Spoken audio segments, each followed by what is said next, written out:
The last thing Moses ever saw was a mountain. Not the promised land below it, not the Jordan River catching the late afternoon light, not the green valleys that looked from up here almost impossible after 40 years of sand. What he saw last was the summit of Nebo rising around him, the limestone pale and wind-cut, the sky above it the kind of deep blue that only exists when you are above everything else, the kind of blue that does not look like atmosphere. It looks like something solid and held. He had climbed alone. God had told him to. Come up alone, Moses.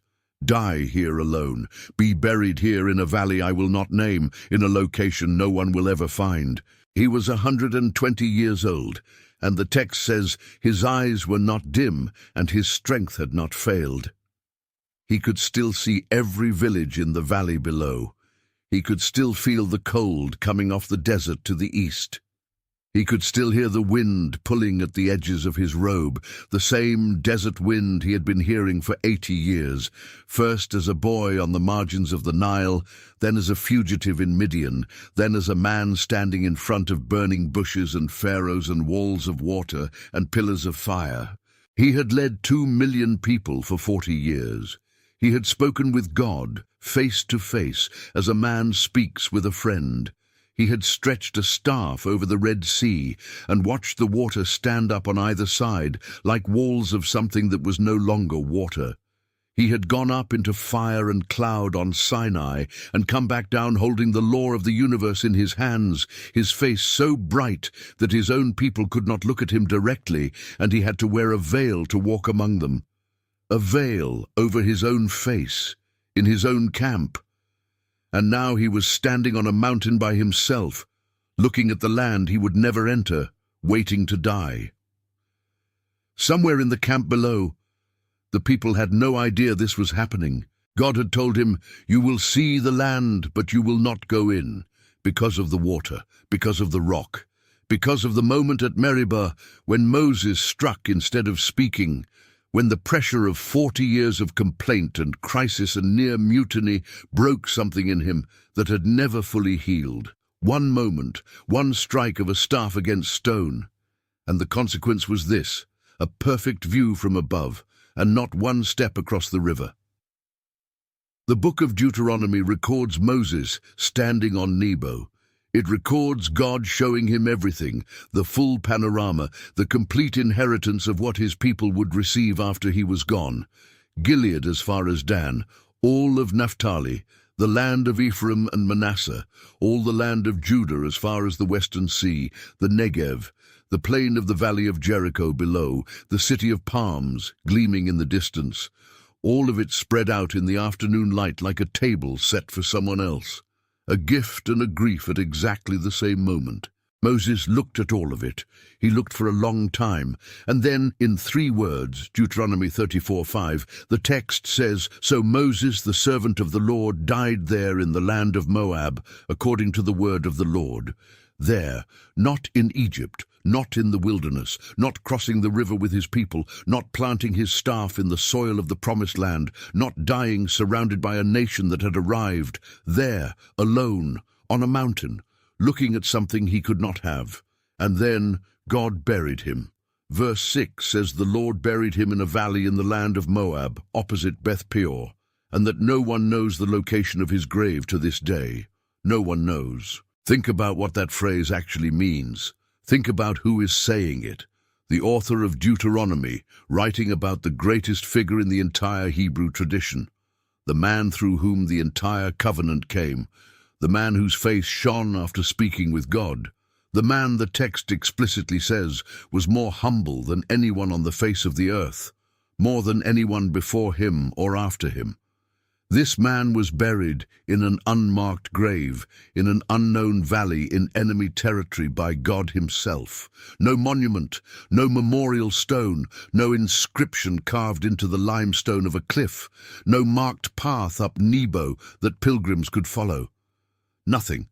A man who spent 40 years leading people through geography, left the world leaving no trace of himself in the geography, and God did this deliberately. Why? Why the secrecy? Why not at least a stone above the valley? Why did God go so far as to hide the body, to preserve the location only in his own knowledge? For 3,000 years, readers have asked that question and received nothing but the silence of Deuteronomy and an empty hillside somewhere above the Jordan. The question lived in the text like an open wound that never closed. There had to be a reason. There had to be something that made the hidden burial not just a strange detail, but a necessary defense. And then, centuries later, an answer. Not from Deuteronomy, not from any of the 5 books of Moses, from a letter. Jude, one of the shortest texts in the entire New Testament, 25 verses. A letter so compact it fits on a single page, written by the brother of Jesus to communities facing internal corruption and spiritual pressure, warning them about forces they could not see clearly. And buried inside that letter, in verse 9, is one of the most unsettling sentences in the entire Bible. But when the Archangel Michael, contending with the devil, was disputing about the body of Moses, he did not presume to pronounce a blasphemous judgment, but said, "The Lord rebuke you." That sentence is still in the text. It has been there for 2,000 years. Read it slowly, one word at a time, because almost every word is carrying weight you do not immediately feel. After Moses died, there was a dispute between Michael, the archangel, the commander of heaven's armies, a being of such power that his name in Hebrew means "who is like God," and Satan himself. Not a minor conflict, not a misunderstanding between lesser powers. A direct confrontation, a contention. The Greek word Jude uses implies sustained conflict, ongoing argument, a dispute that had not been quickly resolved. And the subject of this confrontation was the physical body of a dead man lying somewhere in the soil of Moab. Satan wanted Moses' body. Michael stood in his way. And whatever argument Satan was making, whatever legal claim he was presenting, it was serious enough that Michael, who commands legions of angels, who stands in the presence of God, who fights the spiritual forces arrayed against the people of God, did not simply overpower the accusation, did not dismiss it, did not argue past it as if it had no merit, said only 4 words, turned the case over entirely, said, "This is not mine to judge." What was happening in that valley in Moab? What claim was serious enough to require heaven's general to defer? What argument did the enemy bring to the grave of the man who carried the law of God? To understand the dispute, you have to go back. Not just to the mountain of Nebo, but much further. Back to Egypt, back to a day 40 years before any of the wilderness wandering, 40 years before Sinai, 40 years before the Red Sea. Back to the moment that changed everything and never stopped shaping everything that came after. Moses had grown up inside Pharaoh's palace. The text of Exodus is careful about how it describes this. He was born to a Hebrew family, placed in a basket of reeds by a mother who had hidden him for 3 months and could not hide him any longer. He was found by Pharaoh's daughter. He was nursed by his own mother. The text makes a quiet point of this, a small grace inside the horror. And then he was returned to Pharaoh's daughter and became her son. He was raised as an Egyptian. That means the palace. That means Egyptian education, which according to Acts 7:22 was considerable. Moses was educated in all the wisdom of the Egyptians, powerful in words and deeds. He wore linen. He spoke the language of the court. He occupied whatever position within the power structure of the wealthiest empire on earth an adopted grandson of Pharaoh would occupy. But he knew he was Hebrew. The text implies he always knew. And whatever that knowledge meant, whatever it cost him to hold it inside an identity built entirely around something else, it was doing something in him. He went out one day to see his people. His people. That phrase is the first crack in the facade. Not Pharaoh's people, not the Egyptians. His people, the people under the whip, the people digging in the mud and hauling stone and building cities that would carry the names of their captors. And he saw an Egyptian beating a Hebrew, and Moses looked this way and that, and seeing no one, he struck the Egyptian down and hid him in the sand. The text gives you this in one sentence, one act. Everything you need to know about this moment is in the economy of how it is described. He looked both ways. He made sure no one was watching. This is not the gesture of a man receiving a divine commission. This is the instinct of someone about to do something violent and irrevocable and cover it up. He killed a man and buried him in the sand on the same day. Think about the weight Moses carried from that moment forward. The next day he went out again and saw two Hebrews fighting. He tried to intervene, and one of them said, "Who made you a prince and a judge over us? Do you mean to kill me the way you killed the Egyptian?" And Moses was afraid, because now it was out. The thing he had hidden in the sand was no longer hidden. Pharaoh found out, and Moses ran for his life into the desert. He spent 40 years in Midian. He met Zipporah. He had sons. He became a shepherd on the backside of the desert, an Egyptian prince tending sheep in the wilderness, which is one of the more complete collapses of status in the ancient world. And then, one day, on the slope of a mountain, a bush was burning and not burning up, and a voice came from inside the fire, and Moses spent the rest of his life in the service of that voice.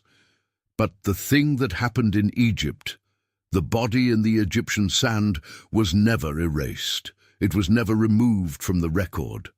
Moses never publicly confessed it, as far as the text reveals.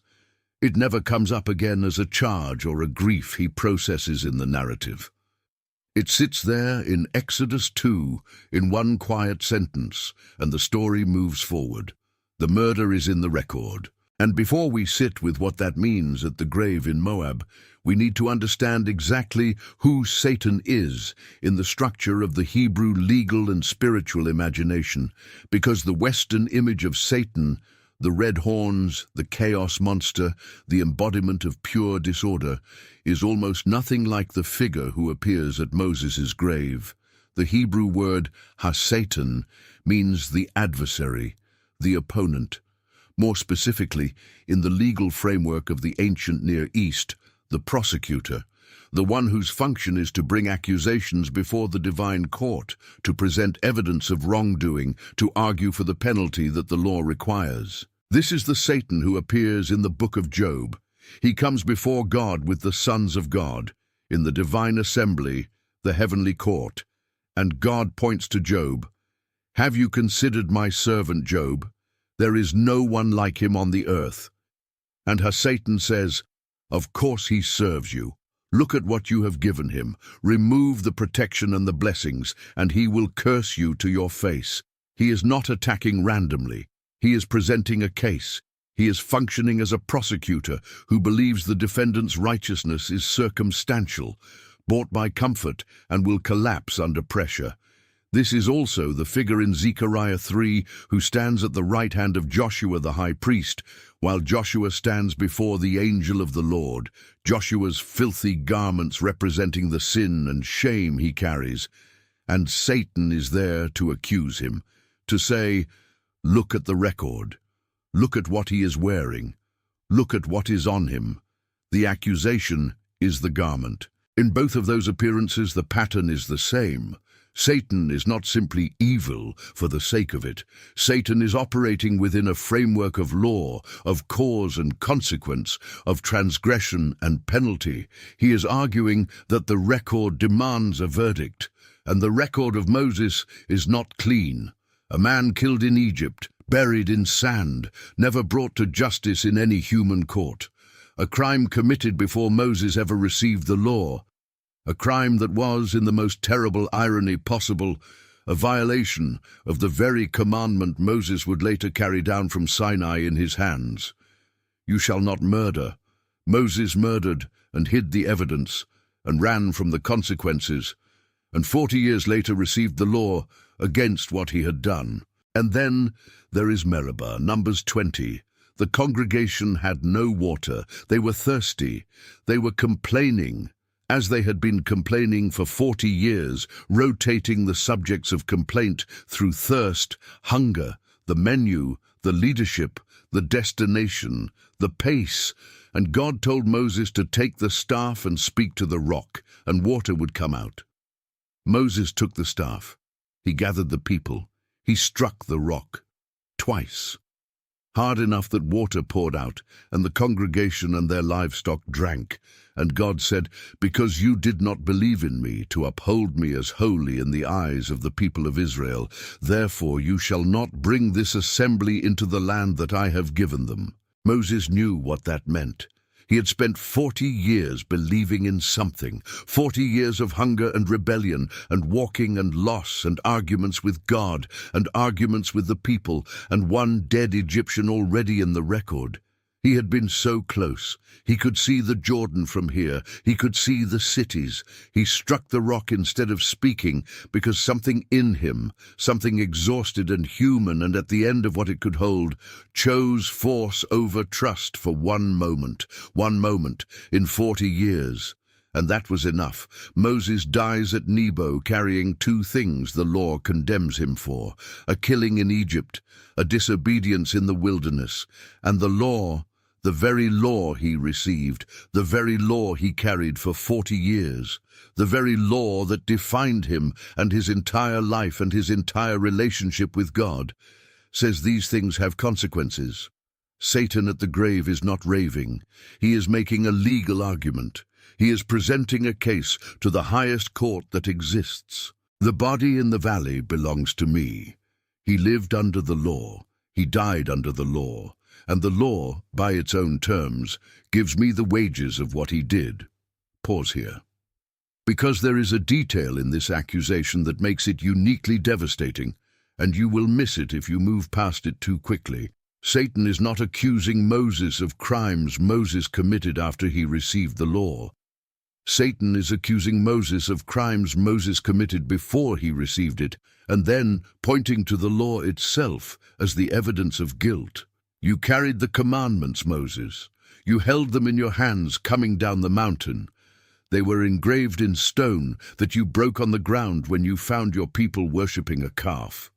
And those same commandments say, "You shall not murder. You shall have no other gods before me. You shall not add to or take away from what God commands." The law came to Moses and through Moses, and the law convicted Moses. This is the paradox the accuser is exploiting. The same revelation that defined Moses as the mediator between God and Israel also defined Moses as a man who stood under its judgment. The greatest servant of the law was also one of the law's most prominent defendants.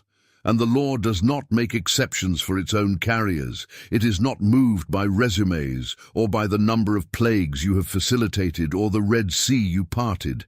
It reads the record. It assigns the penalty. It does not negotiate.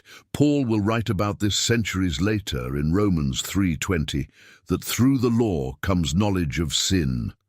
And in Galatians 3:10, that all who rely on works of the law are under a curse, for it is written, "Cursed be everyone who does not abide by all things written in the book of the law and do them."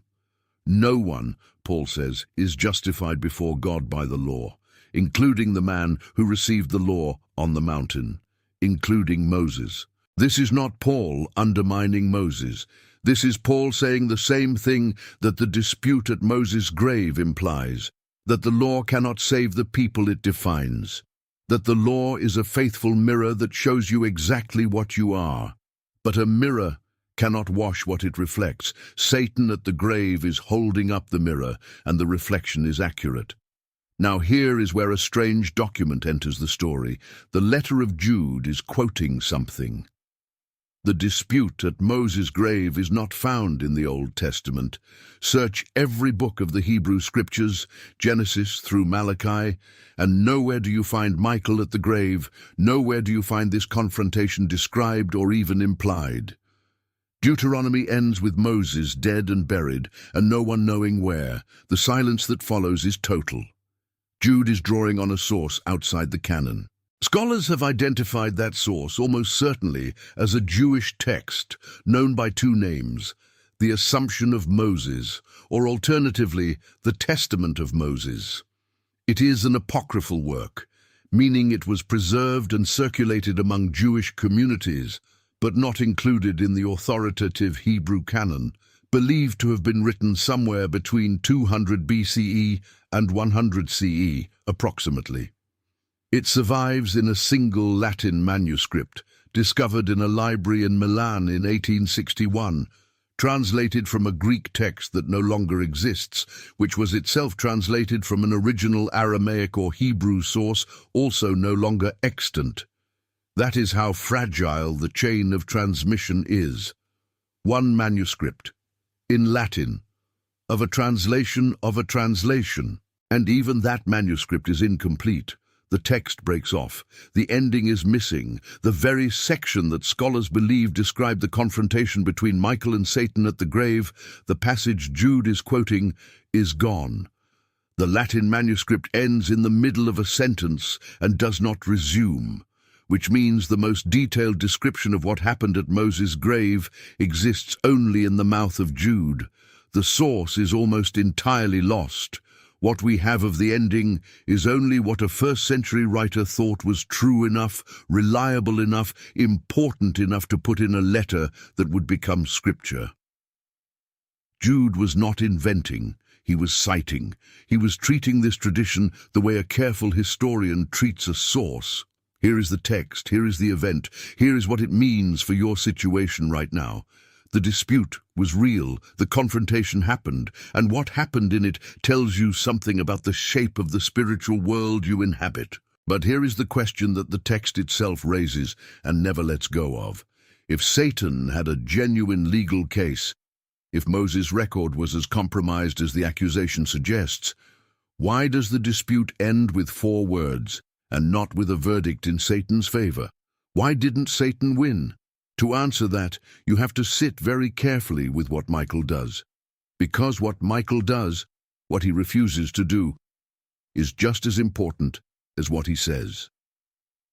When Jude describes the confrontation, he notes that Michael did not presume to pronounce a blasphemous judgment. The word translated blasphemous here is interesting. In the Greek, it's blasphemia, which in this context means the kind of judgment that oversteps proper authority. A verdict issued by someone who does not have the standing to issue it. Michael did not counter-accuse Satan. He did not say, "And you are worse than Moses, and here are your crimes, and here is what you deserve." He did not go where Satan tried to go. The contrast is structural. Satan's mode of operation is accusation. He builds his entire case around pointing at what the accused has done wrong. He is most powerful when he can get the other party in the dispute to engage the case on his terms. Because once you start defending Moses by trying to prove Moses was actually innocent, you are already inside a framework where the charges have authority. You are legitimizing the court he is trying to run. Michael does not enter that framework at all.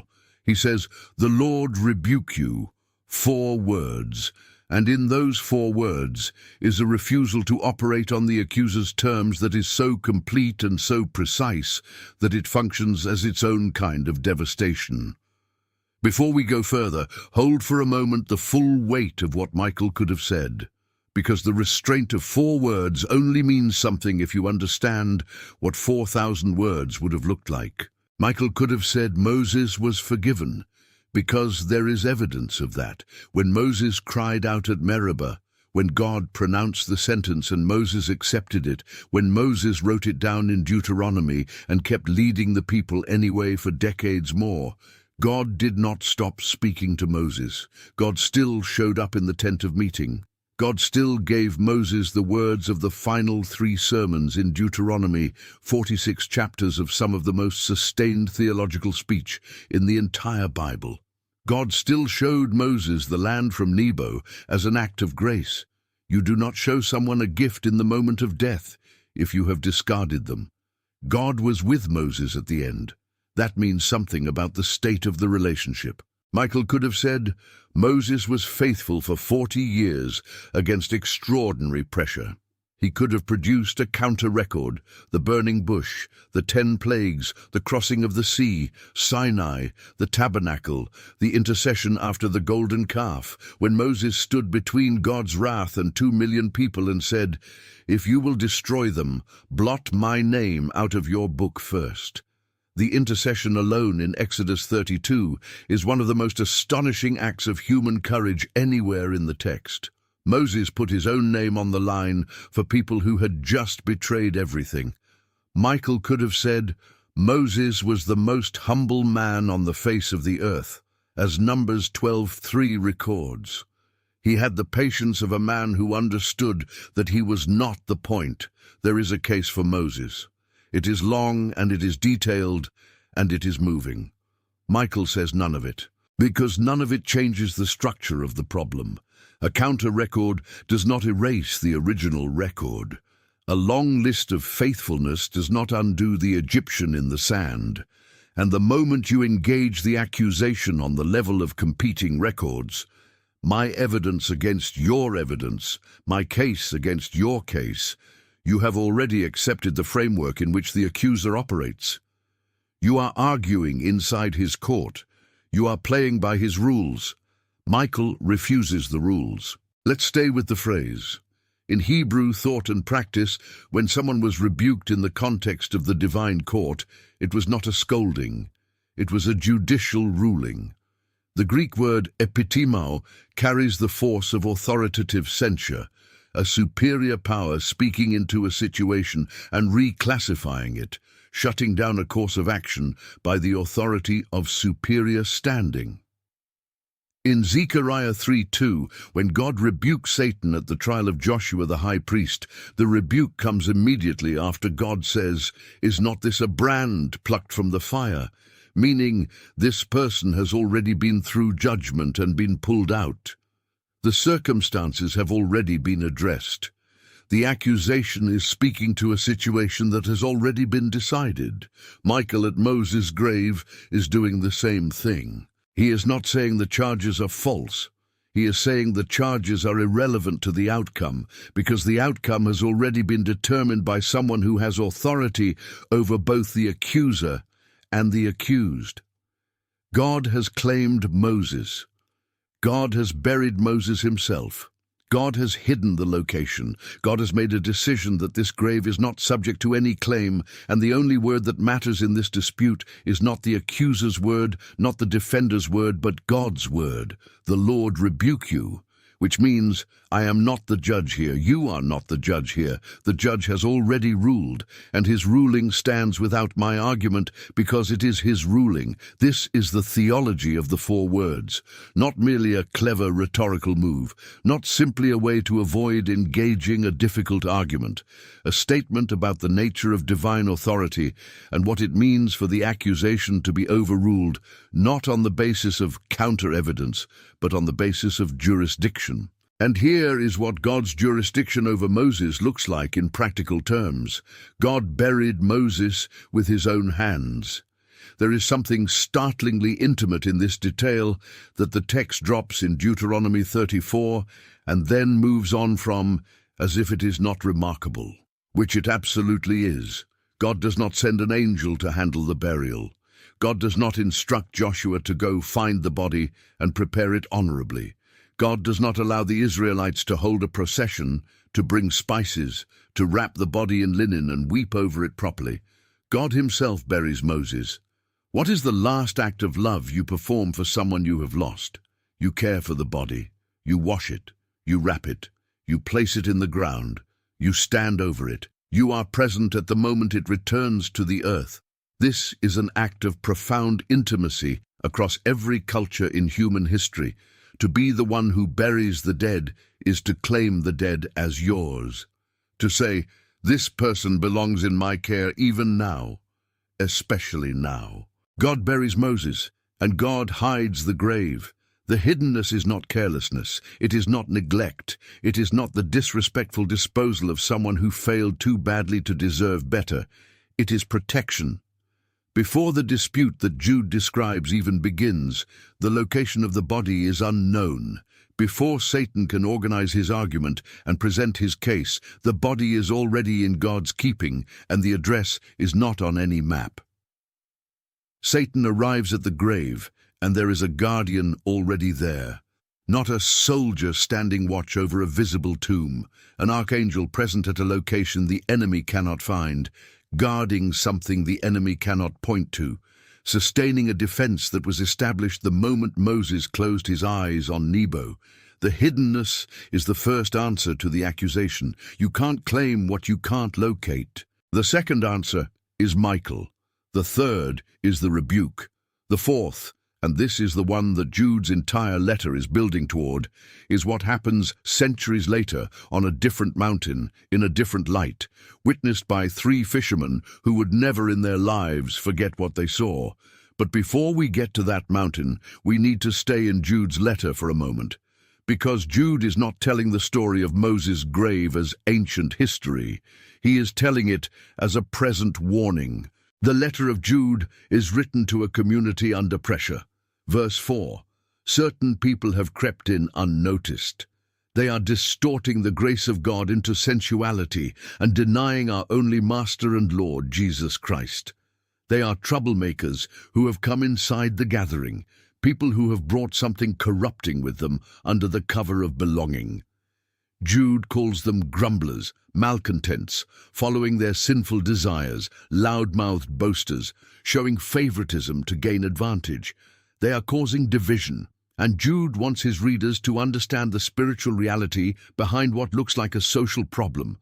This is not just difficult people in the community. This is the accuser operating through vectors, through people who use the logic of accusation to pull others away from their standing, their identity, their confidence in the one who claimed them. The same way Satan tried to use Moses' record to claim his body at the grave, the accuser uses the records of ordinary people to claim their present.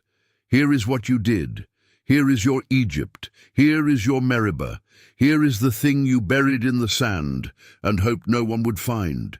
The law says this is the consequence. The wages are owed. I have the receipts. And Jude is telling his readers, the answer to that accusation is not self-defense. The answer is not a better explanation of your Egypt. The answer is not demonstrating that the buried body in the sand was actually not that bad, or that the water at Meribah was actually fine. The answer is Michael's 4 words, the Lord rebuke you. Which is to say, I know who has authority over my life. I know who buried his servants himself and hid the location from the enemy. I know who stands over this grave and says, you cannot claim what belongs to me. I do not need to argue my record. I need to stand inside the jurisdiction of the one whose rebuke ends the case. This is a distinction that sounds simple and lives in the body as one of the most difficult things a human being can actually do, because the accusation is almost always partially true. The Egyptian is almost always in the sand. The rock at Meribah is almost always somewhere in the history. And the instinct when something true about you is being used against you is to defend, to explain, to contextualize, to argue that it is not as bad as it looks, to present the mitigating circumstances. Michael, standing at Moses' grave, shows what it looks like to refuse that instinct, to step out of the adversary's court entirely, to refuse the terms of the argument not because you cannot engage them, but because engaging them acknowledges an authority the adversary does not have. But there is still the question of the body. What was Satan actually trying to accomplish? What would it have meant, in concrete terms, if he had won the dispute at Nebo? One possibility that has lived in theological commentary for centuries is this. Satan wanted Moses' body to display publicly, to use as a site of veneration. Israel had a pattern of venerating the dead. The text is full of warnings against it, full of prohibitions against consulting the dead or keeping the bones of the dead in ways that made them objects of devotion. If Moses' grave were known, If the body were accessible, there was every historical reason to think that within a generation or two, the grave of Moses would become a pilgrimage site, an object of devotion, perhaps eventually a distortion of the worship that was supposed to go only to God. This reading has strong support in the tradition. It explains why God hid the body, not to punish Moses by denying him a monument, but to protect the people Moses had served from a grief that would corrupt into idolatry. Another possibility, and one that carries more theological weight in light of the New Testament, is this: Satan was trying to prevent something that God had already planned. This requires thinking forward from the grave at Nebo.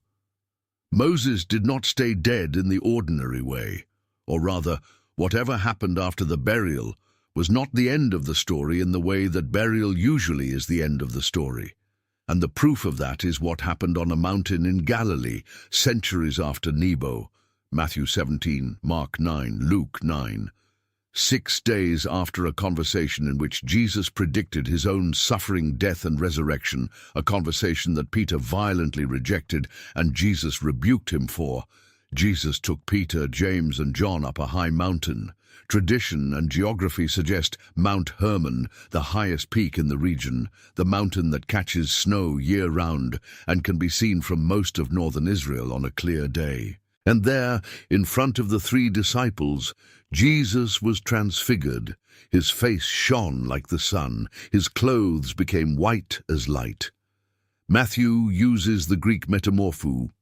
He was transformed in form, changed in appearance, the visible nature of what he was altered in front of them. And 2 figures appeared with him. The text says Moses and Elijah, just their names. No explanation of how Peter, James, and John knew who these figures were. Whether they heard them addressed by name, whether there was a recognizable appearance, whether they simply knew the way you sometimes know things in the moments that don't operate by normal rules. Moses and Elijah talking with Jesus. Luke 9:31 specifies what the conversation was about. They spoke of his departure, which he was about to accomplish at Jerusalem. His exodus, Luke uses the Greek word for it, a deliberate echo of the original Exodus. Moses and Elijah flanking Jesus on a mountaintop, speaking to him about the death that was coming. Moses on a mountain in Israel. Centuries after Nebo. This is the end of the Moses story, not Nebo, not the hidden grave, not the unmarked valley opposite Beth Peor. This, a mountain in the north, in the presence of the Son of God, speaking about the event that would do what the law Moses carried could not do, cover completely the sin of everyone who had ever been accused. Satan's attempt to claim Moses' body at the grave was, among other things, an attempt to prevent this moment. A dead Moses in Satan's possession could not appear at the transfiguration. A body claimed by the accusation of the law could not stand in the light of the lawgiver's successor, speaking about the exodus that would break the law's power over guilt entirely. The hidden grave was the preposition. The transfiguration was the sentence it was preparing. God buried Moses himself and hid the location not only to protect Israel from idolatry, not only to demonstrate his ownership of what belongs to him, but because what needed to happen with Moses was not finished. The story had more. The grave was not the last geography. Nebo was not the final mountain. Think about what the transfiguration meant for Moses specifically. He died outside the promised land. He died on the wrong side of the river. He was excluded from the inheritance he had worked toward for 40 years because of one moment of disobedience. That is the ending Deuteronomy gives him. Death in exile, burial in secret, mourning for 30 days, and then Joshua takes over. If you knew only Deuteronomy, the moral of Moses would be something like, even the greatest of servants failed in the end. Even the man who stood at the burning bush and before Pharaoh and at the Red Sea, even he could not sustain perfection. The wages of that imperfection were paid on a mountain in Moab, looking across a river he never crossed. The Transfiguration refuses that reading. Moses is not in Moab. Moses is on Hermon. Moses is not looking at the promised land from outside it. He is standing inside it, above the Jordan Valley, in conversation with the one who is about to accomplish the final exodus. He has crossed the river. He is present in the inheritance. The thing Meribah cost him in terms of physical geography, the exclusion from the land, has been reversed, and reversed not by going back and fixing the moment at the rock, not by a recalculation of the sentence, but by something that transcends the sentence entirely. The resurrection logic is already operating in Moses before the resurrection of Jesus happens. God's claim on Moses at the grave in Moab projects forward into the Transfiguration the way a claim on a piece of land establishes the right to develop it later.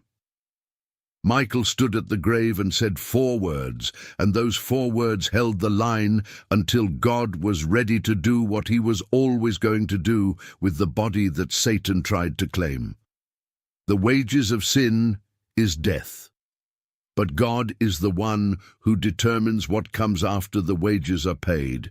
Now watch Peter. Because Peter is there on Hermon, and what Peter does in this moment is one of those places where the gospel writers give you a character responding to the impossible in a way that is so human it becomes permanently true. Peter sees the Transfiguration. He sees Moses and Elijah. He sees Jesus shining like the sun, and he says, "Lord, it is good that we are here. If you wish, I will make 3 tents, one for you, and one for Moses, and one for Elijah." Matthew 17:4 adds a small, devastating detail. He did not know what he was saying. 3 tents. Peter wants to build 3 shelters. He wants this moment to stay. He is looking at the end of the Moses story. Moses present and luminous and vindicated and in conversation with Jesus. And he is reaching for something that will hold it in place. A structure, a dwelling, something that will keep this from ending.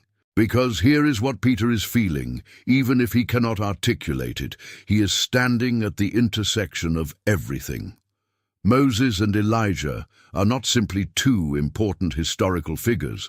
They are the law and the prophets, the entire architecture of Israel's relationship with God, the 2 great pillars of the tradition, standing with the one Peter has just declared to be the Son of the living God. This is the summary of history. This is the point where all the lines meet. And Peter wants to build tents. He wants to make it a place you can stay. He is not wrong to want that. He is not wrong in his instinct that this matters, that this should be remembered, that something here deserves more than a moment. But before he finishes speaking, a bright cloud overshadows them.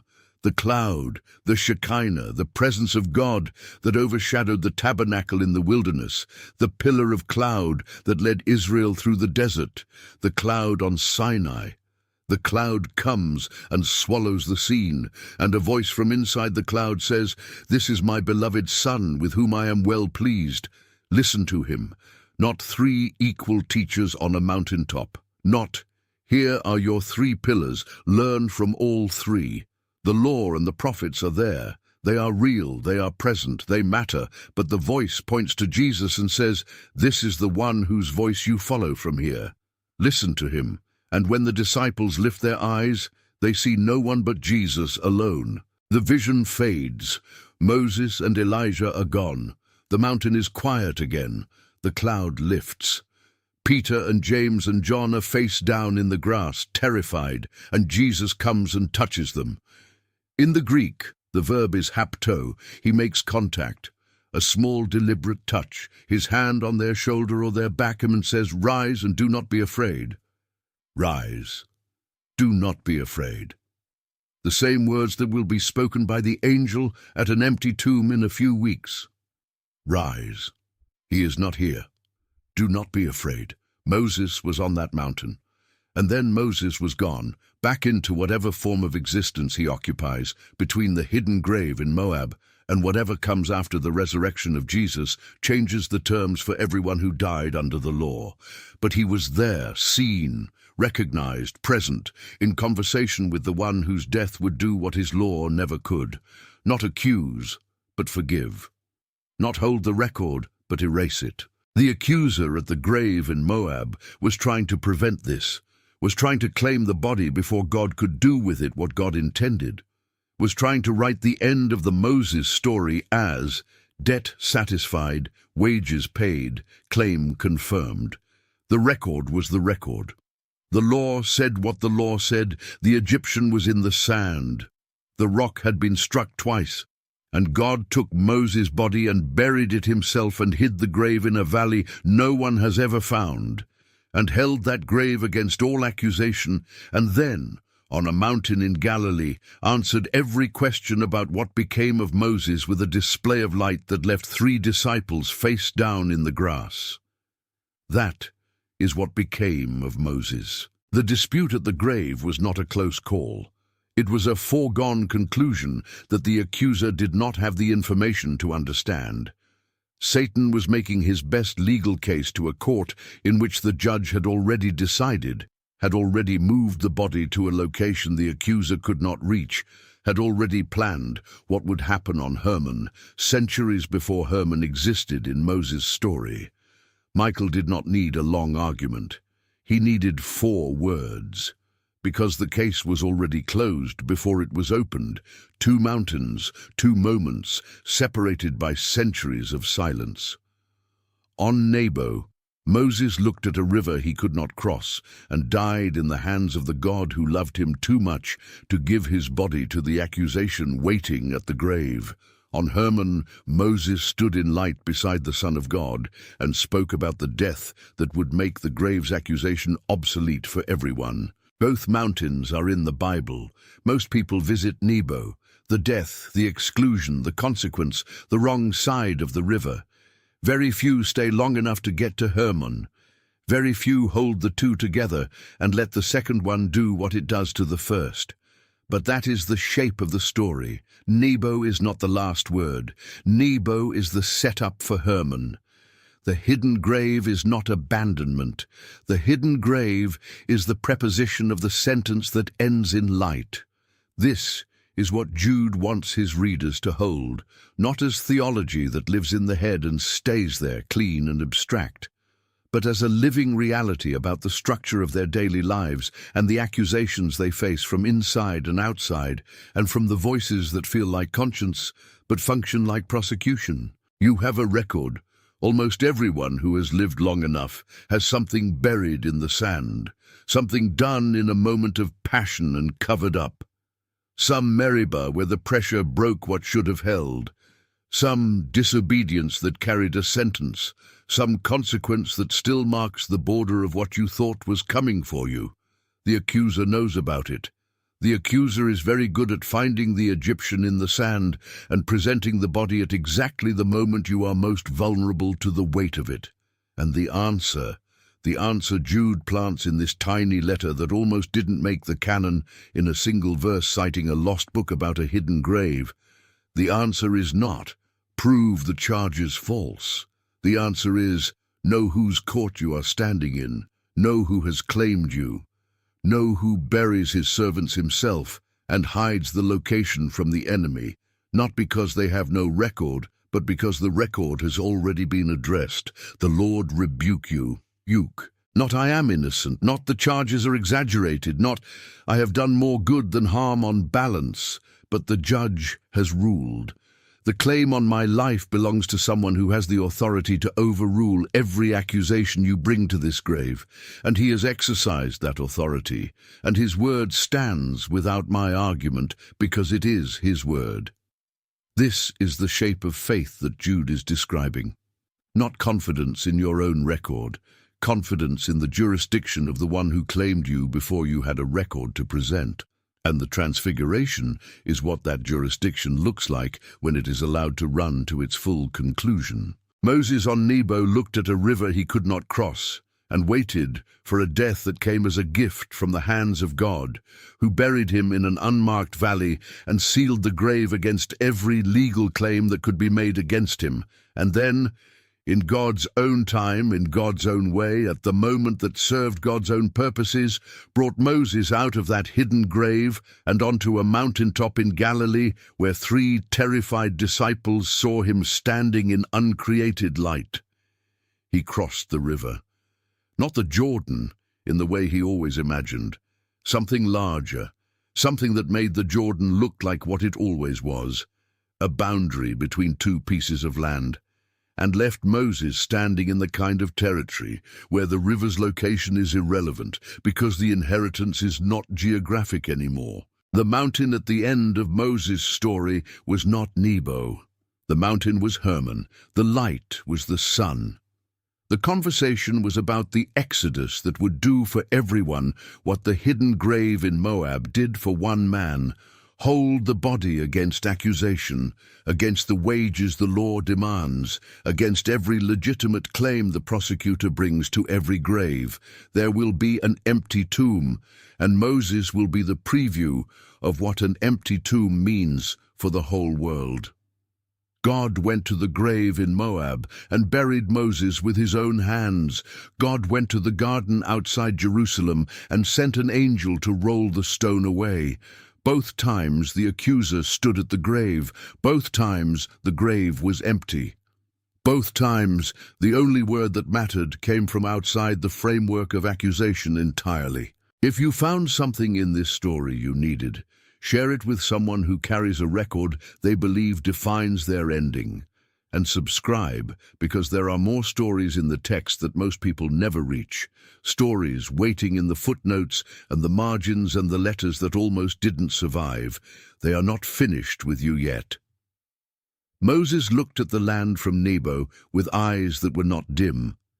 And on another mountain, far north, in the middle of an ordinary afternoon, a man who should have stayed dead was standing in the middle of something that looked like the sun. The body that Satan tried to claim was already beyond his reach. It always had been.